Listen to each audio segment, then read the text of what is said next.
Meron tayo ditong Sniper 155 super stock. Ang problema is mababa yung compression, nasa around 80 to 90 psi lang siya. Pero yung gamit is naka dome type na piston. Tapos yung camshaft is U-lock. Kaya napaisip ako, kaya ang ginawa ko, binawasan ko itong decompression release. Ayan. Pero ito sira na to. Kasi itong isang ito yung tumugma. Ang kanyang compression is nasa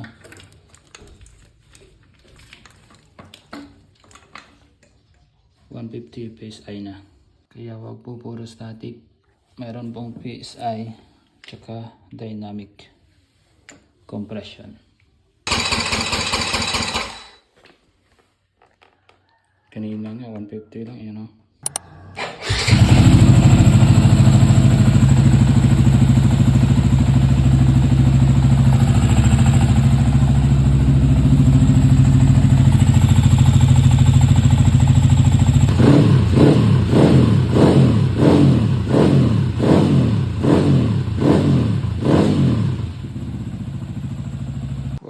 Tapos sobra, may mas ka pa.